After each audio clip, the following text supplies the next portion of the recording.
gobble, gobble, gobble, gobble, gobble, gobble.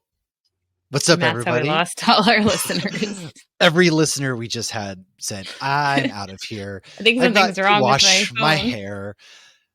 What's up, everybody? It's Matt here alongside with Lauren for another episode of Hops Geek News, your home for comic books, movies, TV shows. And today I am dressed in a giant turkey onesie because, yes, we are talking Thanksgiving sitcom favorites. This is episode 245, Thanksgiving week. It is the week we all just go to our family's house. If you have family and, it's just more stress than it is fun. And so we want you guys to have fun and think about all of the good Thanksgiving episodes that some of our favorite shows have given us. But if this is your first time listening or watching on YouTube, by all means, stick around, like, subscribe, share, follow. That is how the podcast can grow. Drop a review if you would like. And then if you like what you see here, by all means, support the show, patreon.com/hopsgeeknews for as low as $1 a month. You can help support this wonderful turkey that is sitting in this video if you have video up. But no, seriously, never any stress. We like to do things such as send a welcome package to our Patreons. You get into a Patreon exclusive chat, and then we do a monthly movie watch party with our friends and patrons. So with that said, if this is your first time, we'd like to go into what we've messed up on, talk about our beer of the week. It don't matter if you don't like craft beer because we just talk what our beer of the week is and we roll into what we've read, watched, news, and then our main topic. So what my beer of the week comes from Massachusetts, baby, because I am going back home to Massachusetts. This is from Widowmaker Brewing. It is called Widow's Peak, actually. It's Thanksgiving. It's kind of the end of fall ceremoniously, even though technically winter doesn't start till December 21st, but it's a good hazy IPA, 6.3% from that wonderful, wonderful brewery right out of Braintree, Mass and Boston, Mass. They have a couple locations. I will probably make it there. If you're on our Instagram, any of the 50 million social media threads, you'll probably see pictures from me at some places like that. But Lauren, hello. Is that a Spirit jersey you got going? Oh, no. Actually, you were with me. I got this at the outlet. It's just a sweater. Oh, I didn't know what you bought. We bought a lot of stuff. I did. My son picked up like $20 at the outlet. It's so soft. Ooh, I like, what? Disney outlet for anybody who's good unaware. Outlet. Awesome. It's hard to really beat like a good soft crew neck or a good soft like shirt or hoodie. God dang, just can't beat it, man. I figured it was like Thanksgiving-y colors. Although when we do we match kind of. Only I'm a turkey. You have my hat. Oh, I better run. Okay. Yeah, right. It's to eat me. Oh God. I'm mad as a turkey for those just listening. Not good. Not good for business. But what's your beer this week? My beer, I think you gave this to me. Ooh, it is from Breakside Brewery in Portland, Oregon. I did. I thought you did. Okay. Beer fun. Keep drinking fun on Instagram. We linked up. He works there. And he sent me those.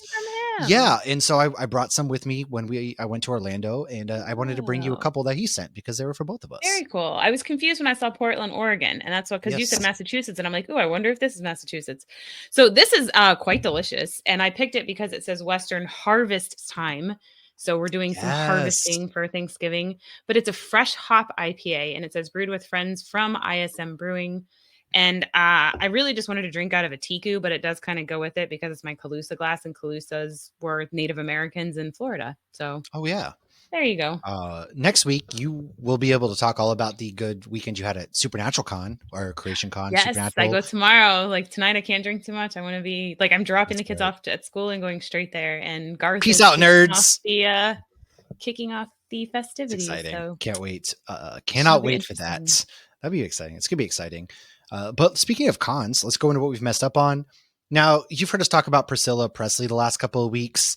Apparently, we knew nothing. We knew nothing because when I mentioned that she was going to be at MegaCon, even my wife was like, oh, yeah, I feel so bad for her. Like, apparently, a plethora of problems. Their marriage was awful, aside from the fact that she was very, very young, and we didn't realize it. But she was 14 when they started dating. He was 24.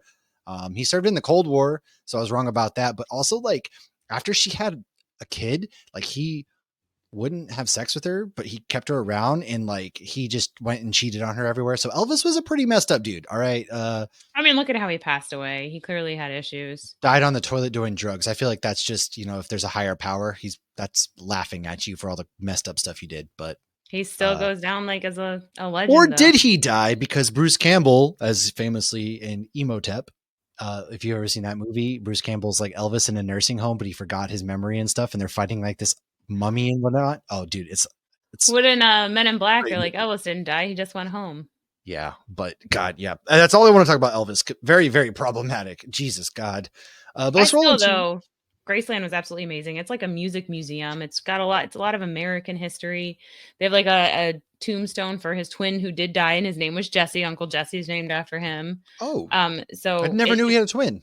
This. well, the twin I believe died in birth. I don't think that it Oh, was like an actual, yeah. that's So sad. sadly, but that was a nod to Elvis naming Uncle Jesse Jesse because the baby's name was Jesse. But Oh. Graceland was still really cool, and it's still such a symbol of American culture. But then you also go to like it was also cultural appropriation. But let's not go down that road. What did you read or watch this week? Well, yes. I read or watch. I watched a couple. All right, man. All right, man. Netflix be dropping some bangers so far this Oh year. I Jesus! All watched, right, get your of Hallmark course, nonsense out of the way. Hot Frosty. Watch that. You know. All right. Didn't we already talk about that? I feel like we We already talked did. about Okay, that. but Okay. just okay, man. I watched Meet Me Next Christmas. Now this one is weirdly focused on pentatonics, and Oh, I like them. I like them, but they came out like it was hard to get a read because like in the movie they seemed like jerks in the movie, but then You're talking about they the weren't group that jerks sings at the end. acapella Christmas music, Yeah, right? Okay. yeah. But like I couldn't. It was weird. They like started them out seeming like they were jerks, but then like it was a love story where she met this guy in an airport. She had a boyfriend. He was like, well, her favorite music group is Pentatonics. So she goes every year. He's like, meet me there next year. If you don't have a boyfriend, it started out like, oh, interesting. And then from there, like, lo and behold, she comes home and her boyfriend's cheating on her. Because So we could gotta you say that last Christmas she gave him her heart and the very next apparently so. year Yeah. Do you know who's tore it actually in apart? this movie? You might not have heard this name in a while, but Christina Milian is the star of this movie. Christina As Milian. Who is Layla, that? That sounds familiar. she was a big time like music artist for back. Oh. Oh God, it was like the early 2000s, man. But she still looks good. Good Mm. for her.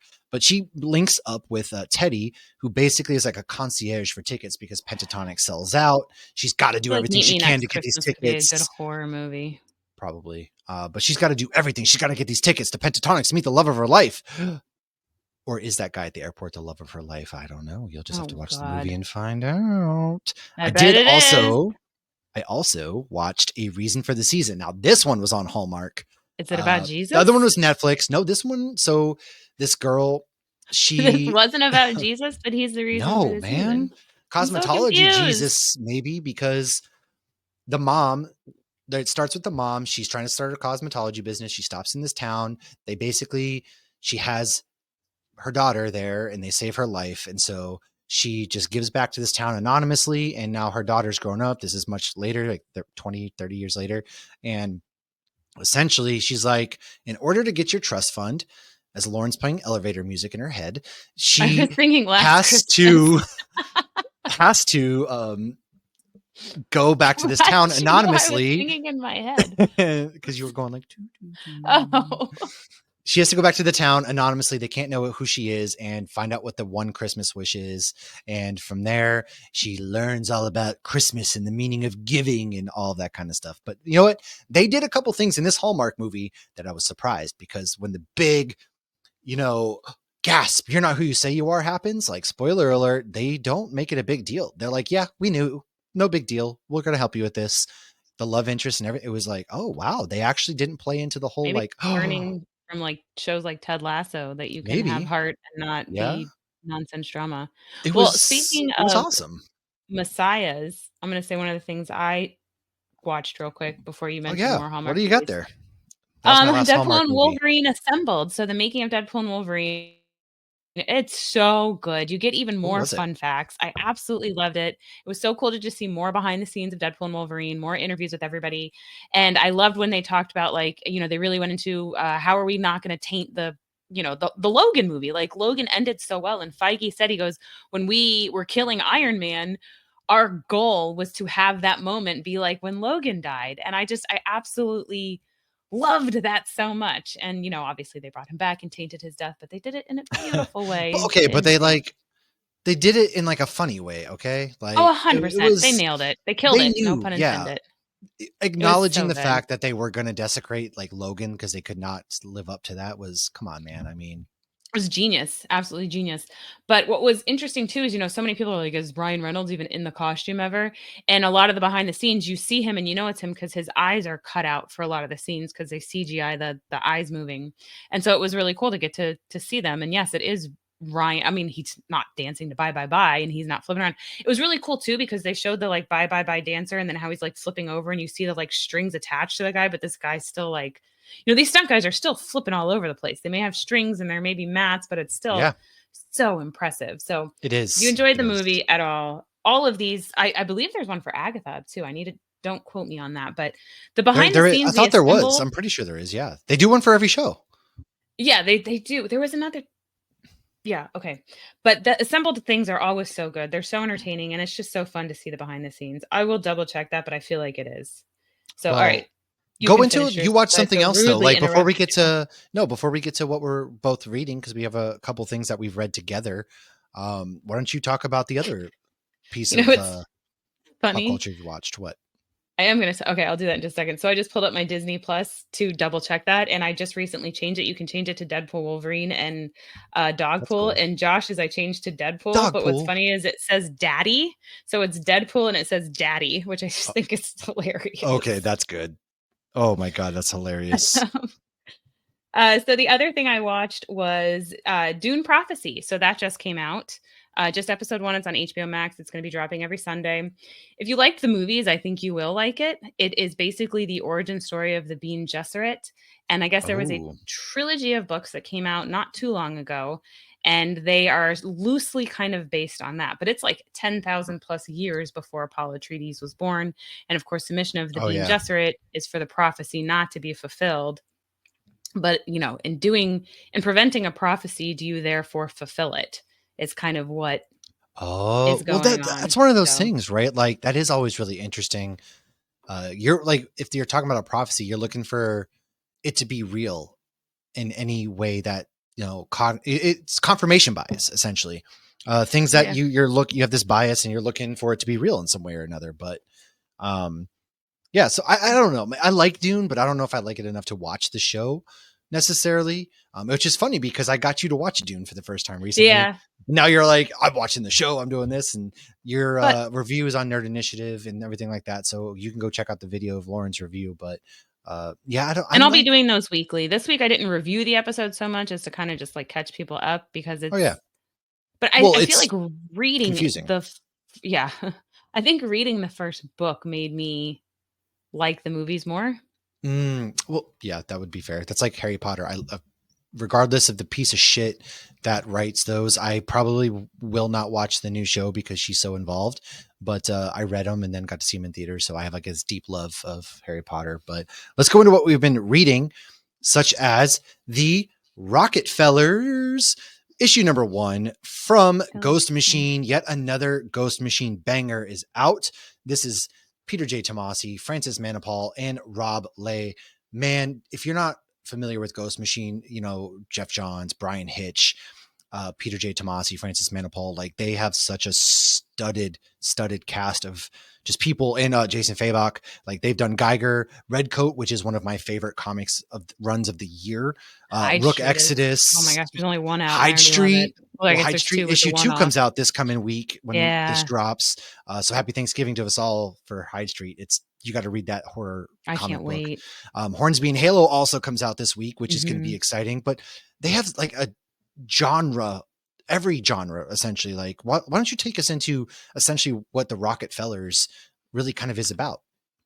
So the Rocketfellers is a family from the year 2500 and they have to escape very quickly. We don't fully know why yet, but they escape to our year. So they're in the year 2024. So this is a futuristic family with that are very relatable because they're still a family, but they're here today and they are actually hosting a neighborhood Thanksgiving party to meet all their neighbors. And of course, there are things they say and do that are a little off, like the grandfather's like, I'm 125 years old or something.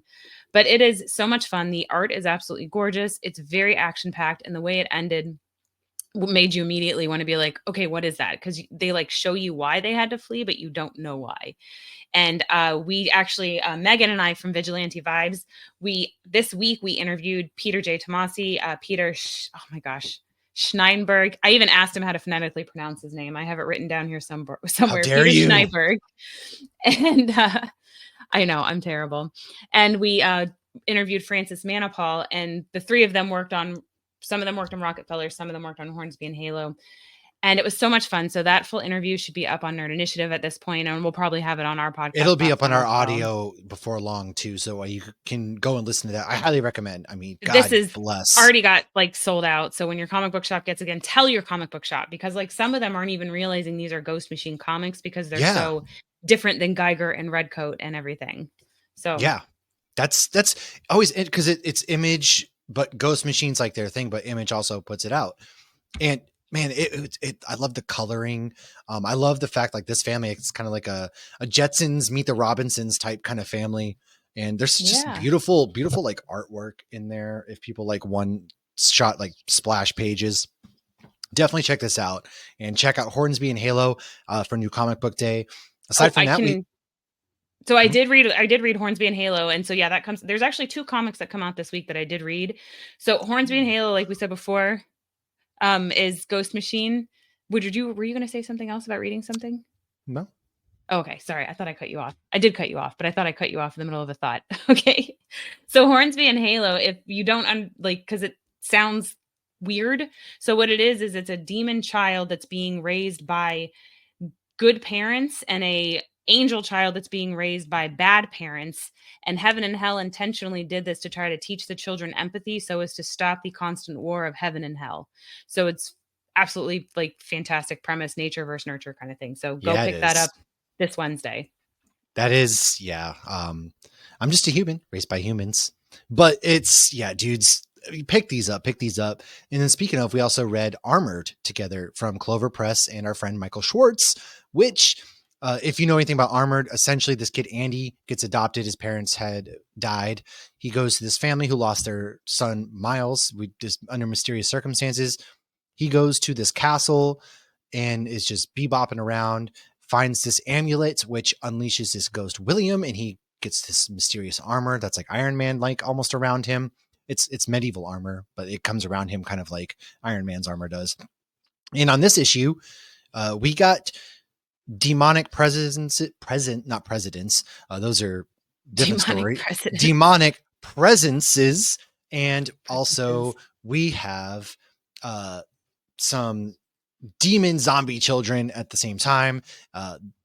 Things are getting pretty spicy, if you will. I really like this issue. What did you think?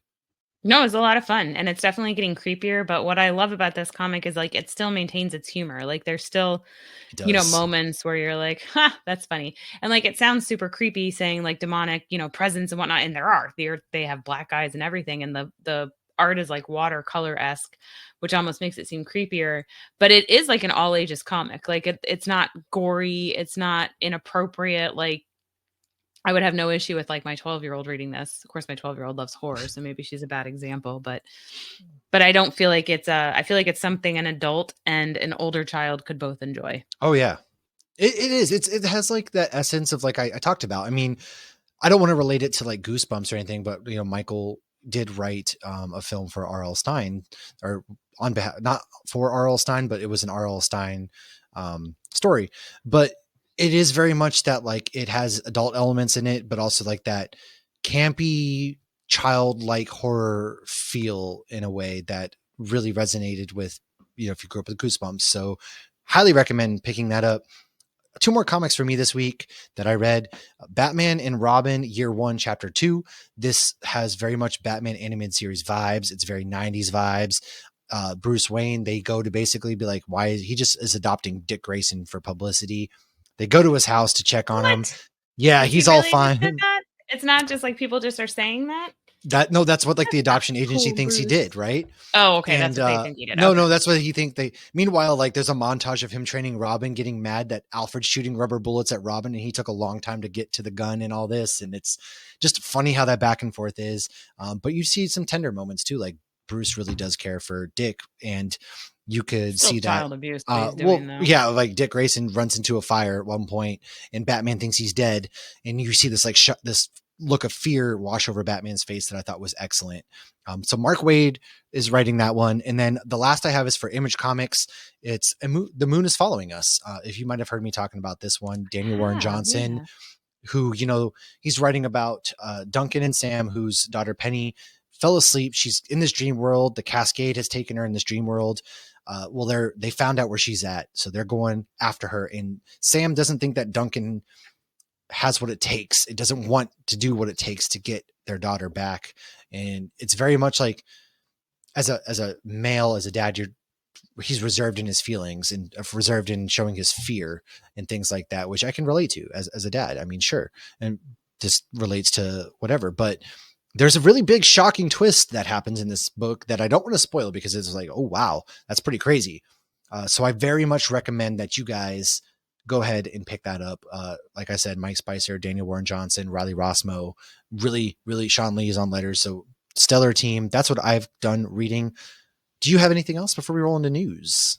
The only other thing I have is Black Canary, Best of the Best. This is, you may have already listened to our interview. We had it up on podcast platforms with Tom King and Ryan Sook. This book is absolutely fantastic. Again, it comes out Wednesday. Oh, yeah, I did see that. I was going to review that. You should. Review. It's so good. It should already be in our email too. It is like going back and forth. So basically it's going to be a 6-issue run, and Black Canary is going to be fighting this. Oh my gosh, I'm already blanking on the name. Is fighting this other character for the best of the best in the ring. It was her sister. I remember you talking about it. I listened to the interview that you guys absolutely crushed. Yeah, it wasn't her sister because she was, I believe she was Asian. There's a boxing match going on. Yes. Anyways, go pick it up. If you want to see what happens or you want to know what happens, pick it up. But it just, forgive Lauren. I know. Let's get mom back to the nursing home. This is going on a little too long. Yeah. But they go back and forth with the relationship with her mother, who was the original Black Canary, and then they go back to the ring. And the art in the ring is so good that it's like there was a scene that was like created a visceral feeling of like getting punched in the stomach. The art was so fantastic. And then to see the relationship, it's like you want to live up to your superhero mother, but how much trauma do you have from growing up with a superhero mother who has such high standards for you too? This book is fantastic. I cannot wait. We got to read the first 2 issues. Again, it was Megan from Vigilante Vibes and I. Go pick this up. Like, reading this is like, okay, I do need to read more DC comics because, I'm always biased towards Marvel. I did pick up Absolute Batman #2 yesterday. Oh, what a killer comic. Oh, man. I can't wait to hear your thoughts for that. But let's go to some news, man. Speaking of Batman, some news that we have. The Batman 2 will be out October 2nd, 2026. Okay, this irritates me. How long this is. Oh yeah, get mad. Why are you mad? Especially after Penguin? Because that is ridiculous. Like 2 years after the Penguin ends. And when did this movie came out? Like a year and a half ago. 2022. It was 2022. It was supposed to come out again. 2.5 years ago? It was supposed to come out 2024, but the writer's strike pushed it, right? And he got COVID and that delayed it originally. Right. And if it wasn't for the writer's strike, I don't think we would have had Penguin though. So like some good came out of it. But you're right, because they haven't the script is allegedly finished. But here's the problem, right? Robert Pattinson is supposed to be filming a movie for Christopher Nolan in 2025, but also filming this movie in 2025. So I'm very nervous. You better hop to it. He's still young. I have faith. I mean, I have faith because he's older than I think he's like 36. I don't know. But I have no idea how old he is. I do have faith because the fact that they are pretty much done wrapping Fantastic Four gives me faith that they can I think Marvel moves faster though than DC. Yeah, but we're on a new regime. We don't know yet. They're supposed to be dropping a Superman trailer in December. But speaking of DC, Lauren, I believe we have some other DC news about a favorite silver helmeted wearing anti-hero. Peacemaker season 2 will debut in 2025. I'm excited for this. I do need to rewatch. Maybe we'll do like a recap of season 1 because before it comes out, they don't have a set date. So 2025, that's 365 days that it could come out. But I do feel like he's a hero. He just is, he's not the brightest hero. So sometimes he ends up becoming a bad guy.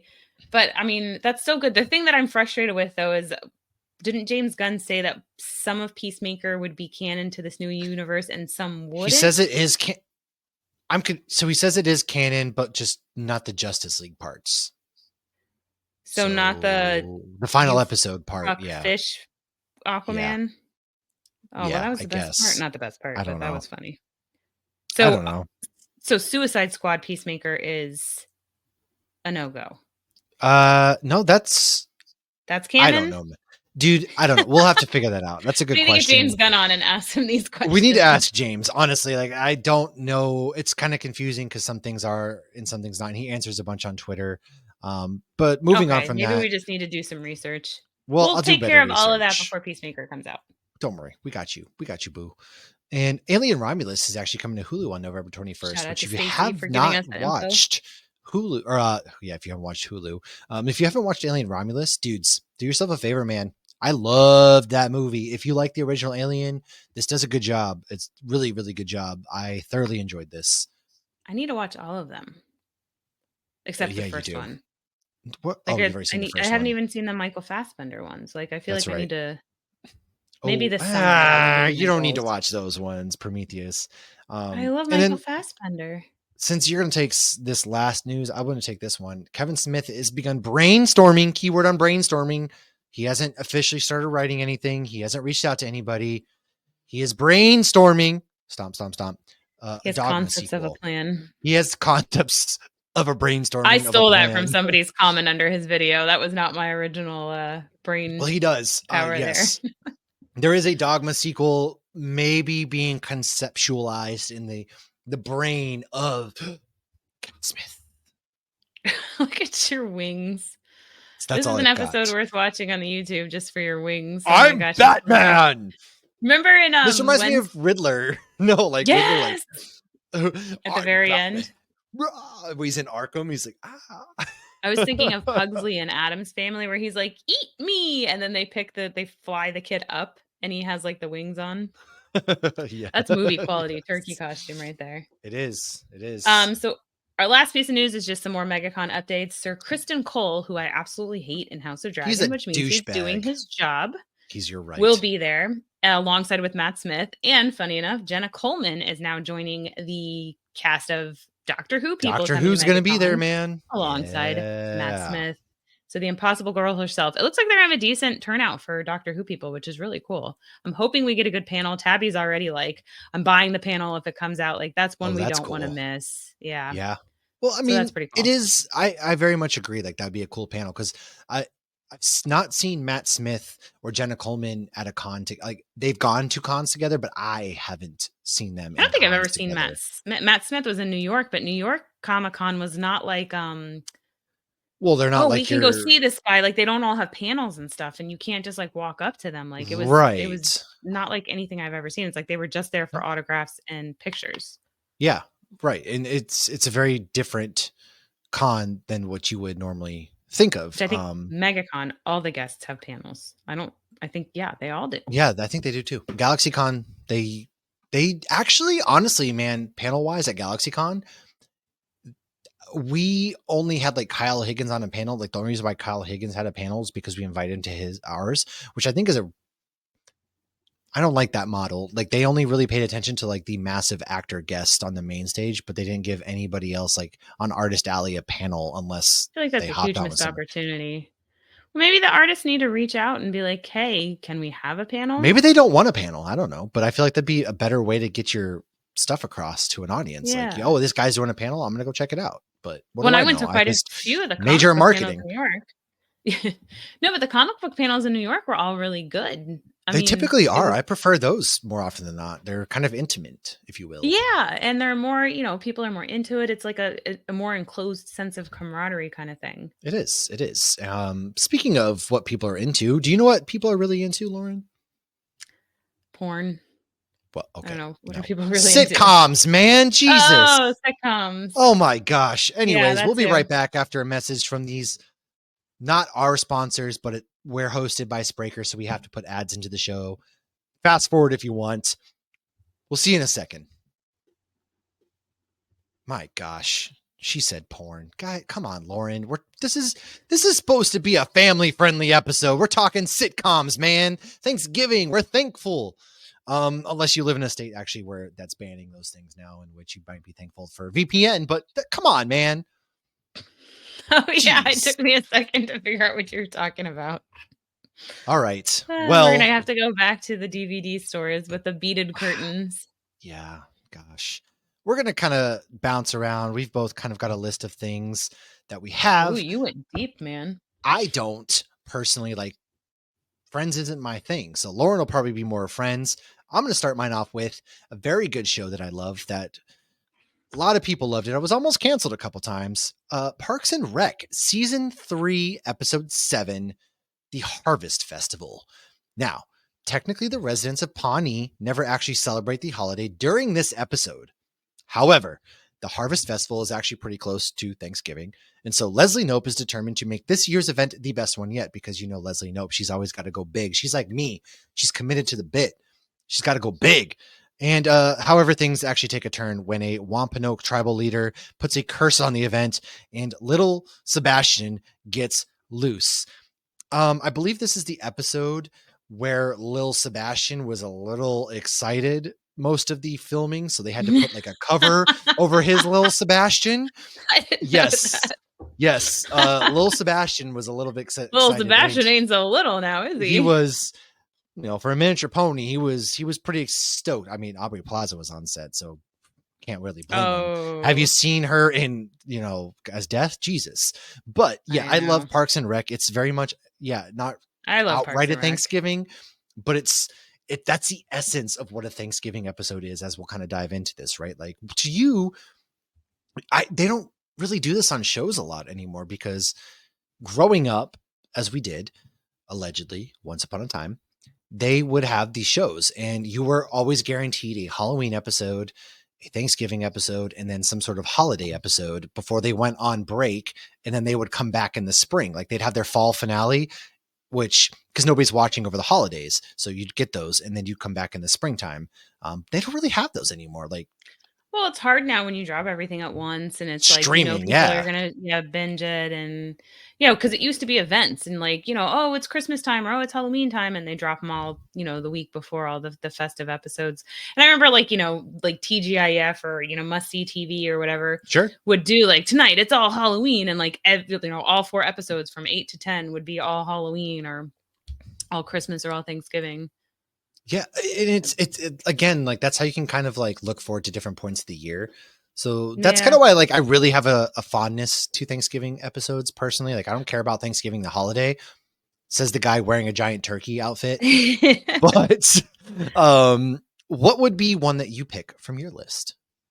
So I feel like we love sitcoms because there's really not many Thanksgiving movies, but mine is 100% really not Friends, because they had 10 seasons, and other than season 2, every year their Thanksgiving episode was one of the best episodes of the year. So I don't know how much Friends you can handle, but I got a fun fact from each season. And come on, give me the fun fact. We love fun facts here. Come on. What we got? For those watching, I have all 10 seasons on DVD. This is the only show I have. This DVD is so old. You can see that Kaylee pulled it down one day and chewed on it. Kaylee's now 21. Oh my God. Let's not do this. She was teething when she chewed on it. We don't need to do this. Yeah. Well, I pulled them all out to take a beer picture with them. So season 1 was the one where Underdog gets away. So, they all go outside to watch the parade, and Underdog's they're all inside and they're Underdog flew away because they're in New York, quotations. So I really don't have fun facts for this one, but it did kick off the tradition that Friends would always go above and beyond, other than season 2 with the Mocklet episode. So cut to season 3, the one with the football. The Geller Cup came about this. They had the little trophy on top of the thing with the Geller Cup. It was so fun. So in this episode, Phoebe actually wears a shirt that says That Girl, which is from the TV show. And the star of That Girl is Marlo Thomas, and she actually plays Rachel's mom.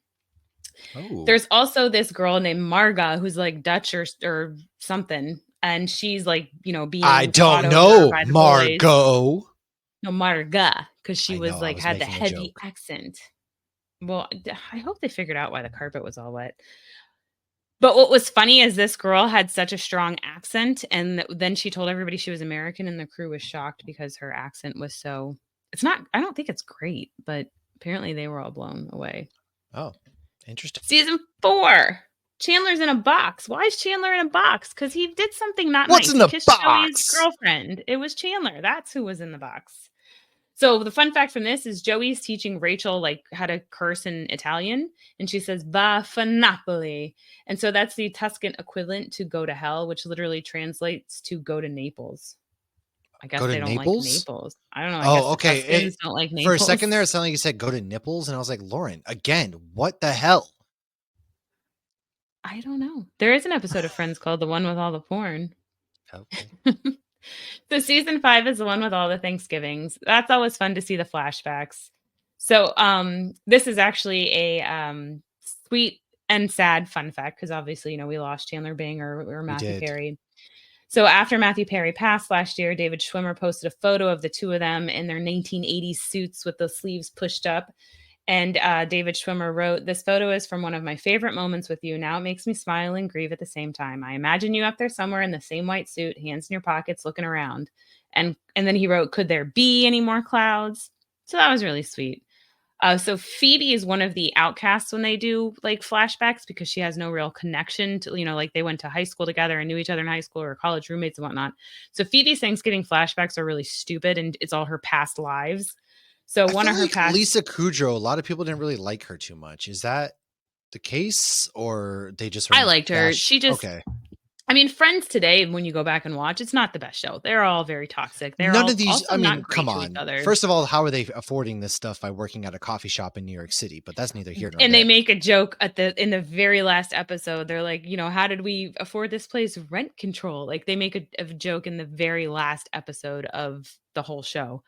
But yeah, and the creators have even said that there's no way these people would have been able to afford these apartments in New York on the salaries of the jobs they did. Maybe Joey when he was at the height of his Days of Our Lives career.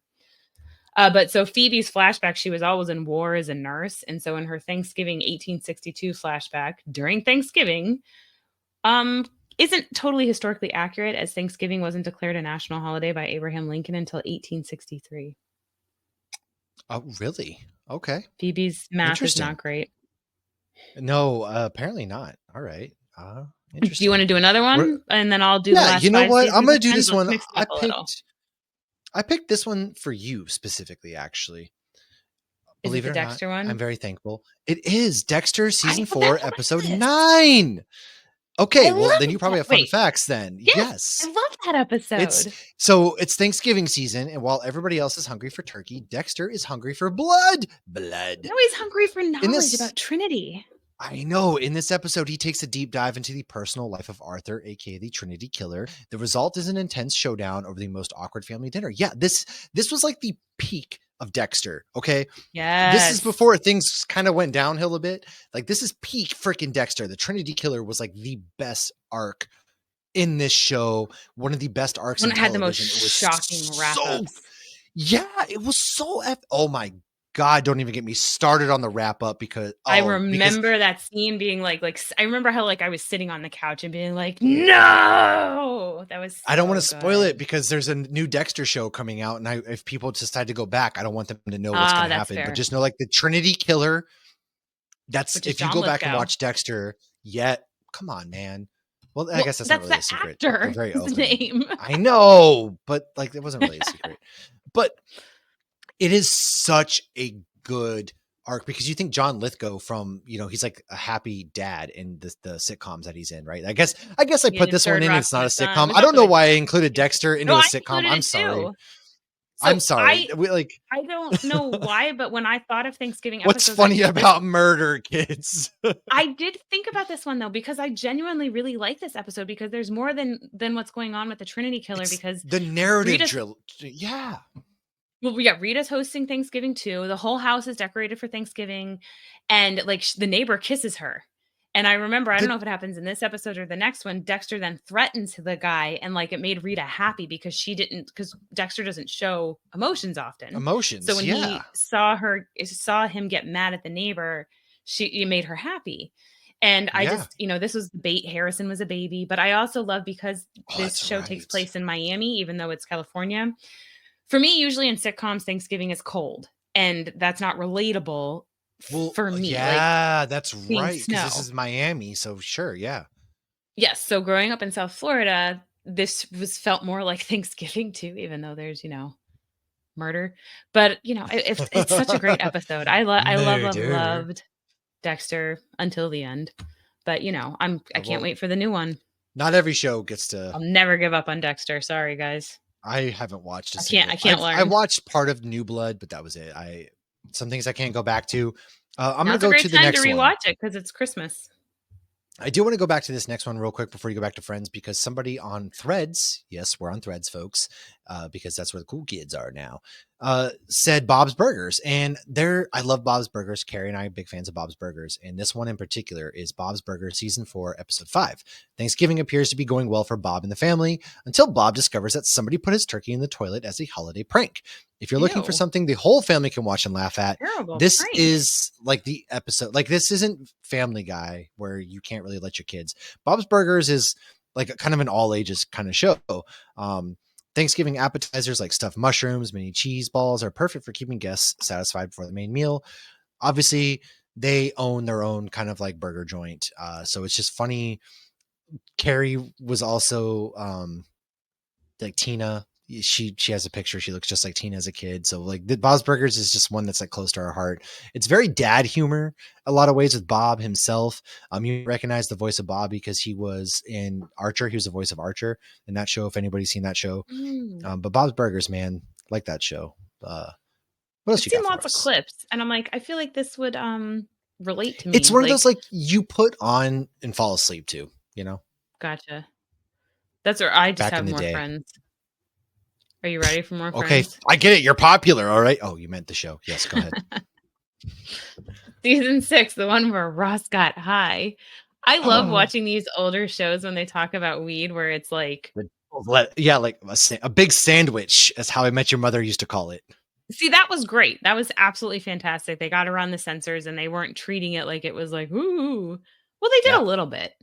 But in Friends, like they weren't getting high anymore. They did make some jokes about weed, but yeah, it's funny because everybody knows somebody who uses it regularly and they're a perfectly fine citizen. I So look. Joey, at one point, this is the one where Rachel makes the trifle and the pages get stuck together, and the trifle's two different recipes. And so there's a point where Rachel's like, I didn't do it right. The pages were stuck together. And Joey yells, Chandler. So this was actually an ad lib by Matt LeBlanc. And the writers said that this was probably the dirtiest joke that was ever in the show. Really, that was it. That was the Well, the dirtiest joke. pages Huh? were stuck together. I know, but I feel like you could have. Okay, if that was the dirtiest joke, it was the '90s, man. Whole different world. We had FCC to abide by. The FCC won't let me be or let me Let be me be me. So let me see. So season 7. MTV. But it feels so empty without me. The one where Chandler doesn't like dogs. This is probably the least exciting one and not really worth talking about. Okay. So there is a scene where they say, we learn that Ross hates ice cream. However, in a past episode, you see Ross eating ice cream and he looks happy. So a friend of mine is actually Erica's little brother, Ryan, and I used to play a game where we would message each other inconsistencies on Friends. There are so many. The show is so inconsistent. Rachel, I think, meets Chandler on 3 different occasions, and all 3 times she acts like she's never met him before, and he does the same. So Okay. that's all I got for season 7. Okay. Well, I think that's one of the things I love about Supernatural, because then you'll be like, holy shit, were they planning this for 5 years? Or like they'll have something pay off like There's always a decade payoff. later. Like, yeah, Yeah. there is. I Whether really it was appreciate when a show pays off like that. Yes. For sure. Yeah. Because then you know that like the writers are paying just as much attention as the fans. And then I feel like it validates us. Yeah.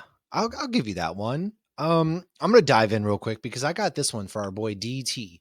He's been doing a Gilmore Girls rewatch. My wife loves Gilmore Girls, and I went and toured the WB lot where Gilmore Girls was filmed, and so I had to put this one in there, man. It's Deep Fried Korean Thanksgiving, season 3, episode 9, where Lorelei's parents expect the girls for Thanksgiving, and so do Lane, Luke, and Sookie.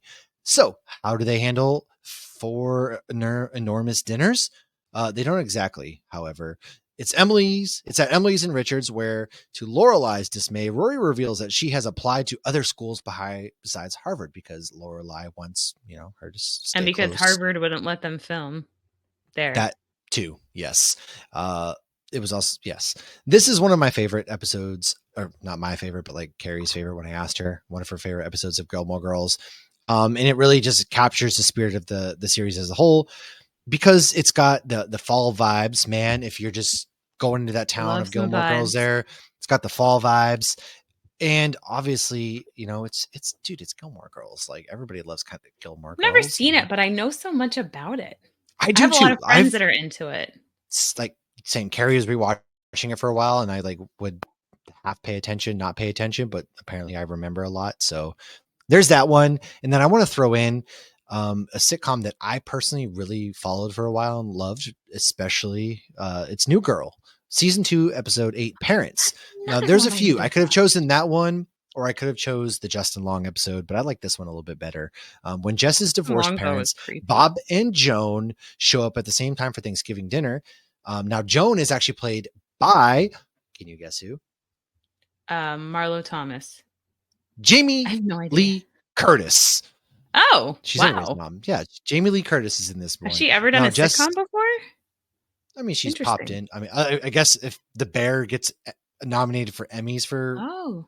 that, then I guess technically, even though I wouldn't consider it a sitcom, but this is when Jess takes the opportunity to try and parent trap Who them does that as an into a adult? reconciliation. As you can imagine, her plan backfires. Jamie Lee Curtis is Jamie Lee Curtis in this one, man. She's great.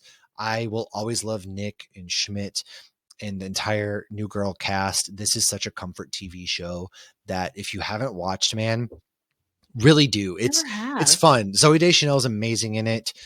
She was like my dream girl back in the day, right? She's the The specific elf do it for rendition.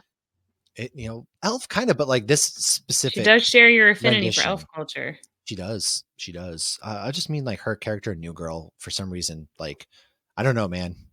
Does it She's for me. cute. But yeah, it's not serious. She just has a good time. But this episode, this show in She's particular is wholesome. I don't know really good. why. Yeah, wholesome. That's the She's word I was cute looking and for. wholesome. Thank you. Thank you. Back to Friends. Back to Friends, the one with the rumor. So also known as the one with Brad Pitt. So Pitt Brad was Pitt was in the obviously at the show? time. Yeah, he was in this episode of Thanksgiving, the one with the rumor. Oh, It was obviously when he was married to Jennifer Aniston at the time. This was the only time the two of them ever acted together. And he was a surprise to the audience. So they were like advertising it as a big celebrity was coming on or a big movie star. And they didn't say who. And his name in the show is Will, which is actually his real name. His real name is William Bradley Pitt. So the okay. premise of it, since you've never seen it, was, Monica was overweight in high school, which they love to make jokes about, which none of which aged well. And even in That's her kind fat of suit, she's not even that big. okay, but like that's a little Anyways, messed up.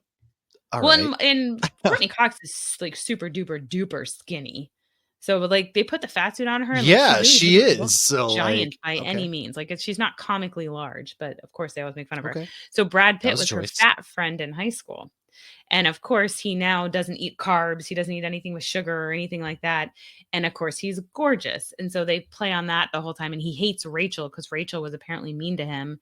And Rachel's Oh, like thinking he's hot and he hates her. And him and Rachel started a club called the I Hate Rachel Green Club.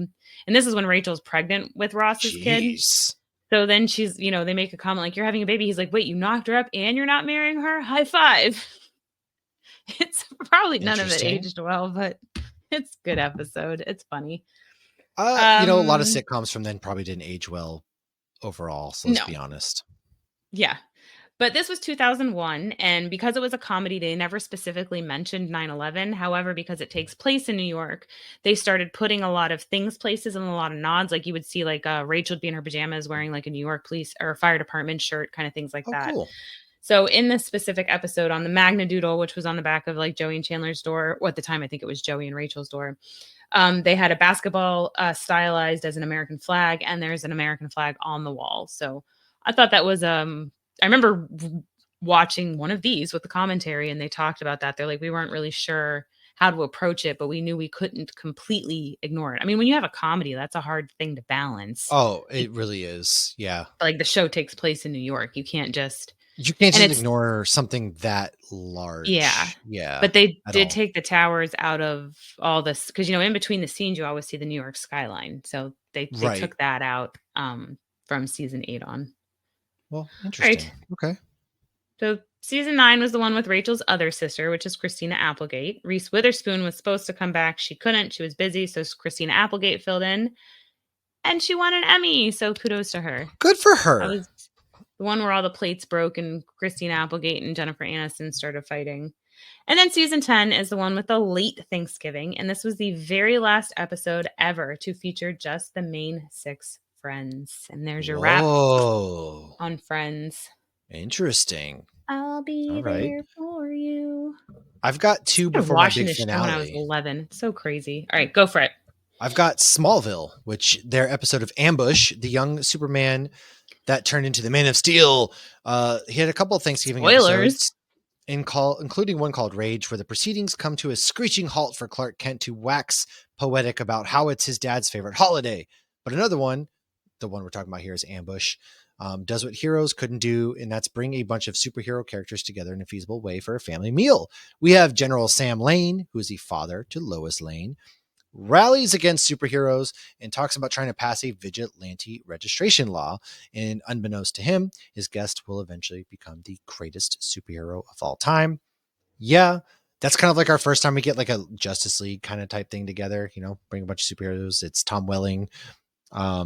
They did cute little things with that. And then Flash was so young. Barry Allen was a kid. My God. Like everybody in that show, it's so funny to look at their costumes that they had that weren't costumes, but they were colored like they were. And then what's his face was Aquaman, Reacher, and he's not a good actor in Smallville. He's a good actor now. Oh, that's right. He was Aquaman. I was thinking the dude from This Is Us was Green Arrow. Yeah, he's Green Arrow. Justin Hartley. What's his name? Adam Richardson or something like that. I don't know, but I love they had him going to University of Miami, which I thought was so fun. Well, he was in Blue Mountain State.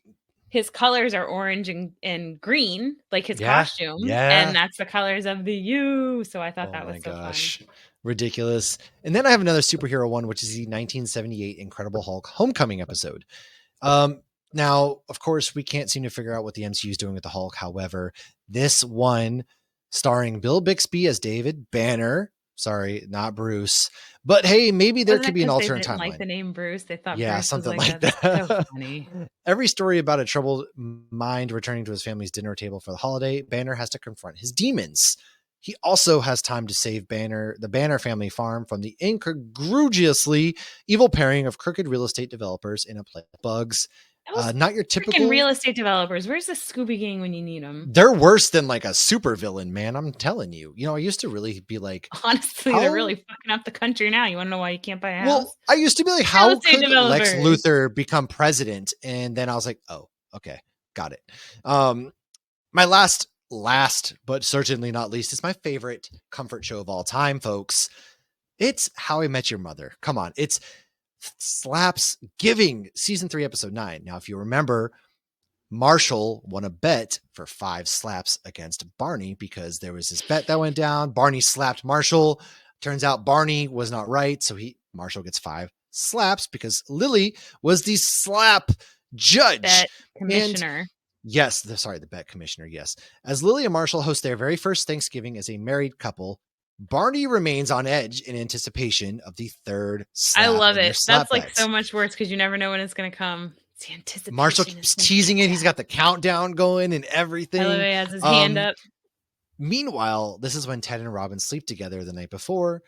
And dude, honestly, like I know like the whole end game was Ted and Robin, but like I really love early How I Met Your Mother because Ted and Robin, for all their differences, I thought they were always really good together. If it wasn't going to be Victoria, Victoria was like the end game. I really liked Victoria. I hated when they Victoria made her was it. Shit. It didn't. Oh my God, I hated that. They have Victoria come in and then she ditches her wedding, the German guy or whatever, for Ted that day. It's like what the. No, I feel like they did that because we all fell in love with her and wanted that to be the mom. And they were like, okay, we have to make people not like her. Yeah, but she was so good. I did not like that. And of course, we didn't get enough time to spend with the actual mom to really endear ourselves. Like the whole last season should have been about the mom hanging out with the crew and Ted's relationship growing. And then the penultimate episode should have been Ted proposing to the mom. And then the final episode could be their wedding and then close out with them talking. Now, I should have been them on the front porch because she passed the front porch test. Exactly. Instead, they screwed it up. They decided that Ted and Robin were going to be the thing. And so they had to circle. Anyways, that has nothing to do with Slapsgiving. I would love to slap the writers. We need an episode on terrible endings. When you finish Supernatural, I've we'll have pitched an that to you so episode many on times. terrible Yes, we endings. will. Okay, yeah. But yeah, so essentially Already talked this is about two of fun them. because Dexter, How I Met Your Mother. Marshall, Game of Thrones, she very much just teases the slap the whole time. And it has Barney just, he plays it perfectly, and the slap. And God, this is my comfort show, man. For all its faults in the end, I still love this show. It's like my version of Friends. Like for a lot of folks, Friends is theirs. This is mine. Because I grew up with How I Met Your Mother. Yeah, it was a newer one. I remember the first time I saw it, a friend of mine was watching it, and I was like, why are there legal books in the background? Because I was in law school at the time. He's and an she's like, oh, one of the characters, lawyer. I think I was actually picking up Kaylee from Brandy, and she was watching it, and I was on my way home from law school, and I was like, those are like torts books in the background. What are we doing? Nobody has those books just chilling in the background. Marshall does. I digress. Marshall sure does. He probably doesn't. But do you have any final wrap-ups? Those are all of mine. I'm sure if anybody out there, by the way, they have a favorite of theirs, drop it to us. We'll more than happy to read that off, man. Yeah, a couple people did mention, Megan mentioned Modern Family. So that one, I saw that one. I never got into that show, but I have seen that one pop up on lists too. But yeah. Mason from Facebook also said How I Met Your Mother. And then Maynard Brewer on Threads said Friends and WKRP, which I had to actually Google that one. It is What's WKRP? He sent me a video of it actually and said this is what I was talking about. And I was like, I've never actually seen this before. I thought it was an acronym for a show like How I Met Your Mother. And I thought it was like Frasier or something. Oh. Frasier probably has a good one. I just don't remember that show. I'm sure it does. Yeah, I don't either. And then Design by Alva on Thread said Bob's Burgers. He said every Thanksgiving episode Bob's Burgers. So I think that was what you were even talking about before. And it was. I didn't see a reply to them, but that's my favorite thing to watch. Oh, dude, yeah, the Macy's Thanksgiving Day Parade. That is definitely one that it's Carrie's like favorite thing to watch. Me, I don't really care. Football.